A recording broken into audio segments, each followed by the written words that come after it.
William Henry Gates III atau lebih dikenal dengan Bill Gates lahir pada 28 Oktober 1955 di Seattle, Washington, D.C.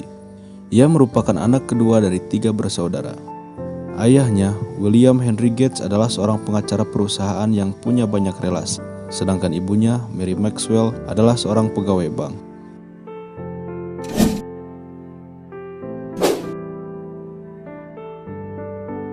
Saat kecil, Bill Gates merupakan seorang anak yang cerdas, tetapi dia terlalu penuh semangat dan cenderung sering mengalami kesulitan di sekolah. Lalu, ketika dia berumur 11 tahun, orang tuanya memutuskan untuk membuat perubahan pada dirinya dan mengirimnya ke Lakeside School, sebuah sekolah dasar yang bergengsi khusus bagi anak laki-laki.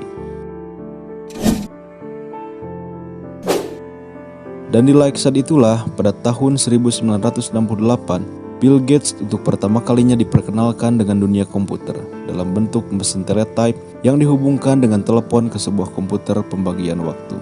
Bill Gates sangat terpesona dengan apa yang bisa dilakukan komputer saat itu, dan dengan cepat ia dapat menguasai BASIC, sebuah bahasa pemrograman komputer, bersama dengan teman-temannya di klub komputer Lakeside. Dia bisa melewatkan waktu berjam-jam menulis program, melakukan permainan, dan secara umum mempelajari banyak hal tentang komputer. Di sana pula ia bertemu dengan Paul Allen. Bill dan Paul cepat berteman akrab karena sama-sama memiliki antusias terhadap komputer. Bersama Paul Allen, Bill Gates terus mengembangkan talentanya di bidang pemrograman komputer. Dan pada usia 15, ia dan Paul bekerjasama mengembangkan Trafo Data, yaitu sebuah program komputer yang memantau pola lalu lintas di wilayah Seattle. Dari kerjasamanya ini, mereka mendapatkan $20.000 untuk memulai usahanya.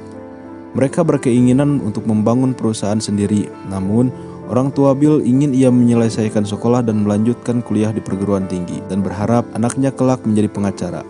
Dan akhirnya Bill memutuskan untuk kuliah di Harvard, sedangkan Paul masuk ke Washington State University.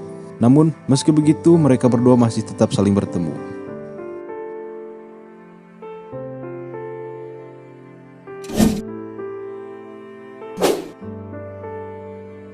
Dan suatu hari, Paul memperlihatkan artikel tentang Altair 8800 kepada Bill, dan mereka terpesona dengan kemungkinan apa yang bisa diciptakan komputer tersebut dalam dunia komputer personal.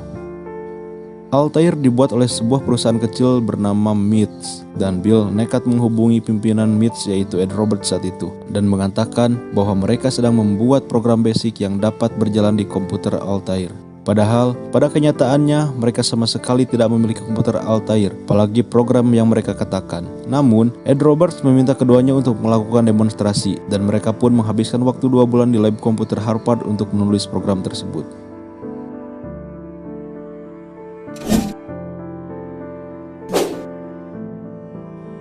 Setelah 2 bulan, selanjutnya Paul Allen pergi ke MITS untuk menguji coba perangkat lunaknya tersebut. Dan hebatnya, program tersebut berjalan dengan baik. Akhirnya, Paul dipekerjakan di MITS dan Bill Gates memutuskan untuk meninggalkan Harvard untuk bekerja sama dengan Paul. Dari sana, mereka berinisiatif membangun sebuah perusahaan yang mereka beri nama Microsoft. Pada saat itu, perkembangan personal komputer sudah mulai tumbuh. Perusahaan-perusahaan seperti Intel, Apple, dan IBM mengembangkan perangkat keras dan komponen untuk komputer. Namun, Bill terus mengembangkan perangkat lunak hingga pada bulan November 1980, IBM mencari perangkat lunak yang dapat beroperasi pada PC mereka. Dengan koneksi dari ibunya, Bill berhasil bertemu dengan CEO IBM dan ia mampu meyakinkan IBM bahwa ia mempunyai perangkat lunak yang mereka butuhkan, yang mereka sebut DOS. Kenyataannya, ia maupun Paul belum mempunyai sistem operasi tersebut. Ia kemudian membeli sebuah sistem operasi untuk komputer yang mirip dengan komputer IBM dengan harga $50.000 dan ia memasangnya di komputer IBM. Saat itu IBM berniat membeli source code sistem operasi tersebut, namun Bill menolak untuk menjualnya. Ia meminta agar IBM membeli lisensi untuk setiap salinan dari sistem operasi yang digunakan komputer IBM untuk setiap penjualannya. Hal ini bertujuan agar Microsoft dapat melisensikan DOS ke perusahaan lain seandainya mereka membuat komputer yang sama seperti komputer yang dibuat IBM. Dalam 1 tahun, pertumbuhan dan keuntungan Microsoft melesat dari $2,5 juta menjadi $16 juta. Ia pun mengembangkan DOS menjadi Windows yang semula hanya menggunakan teks dan keyboard menjadi berbasis Graphic User Interface atau antarmuka grafis seperti Windows yang kita kenal hingga saat ini. Dan saat ini Bill Gates masih berada di jajaran orang terkaya di dunia dengan jumlah kekayaan mencapai 92,4 miliar dolar atau setara dengan 1.238 triliun rupiah menurut majalah Forbes.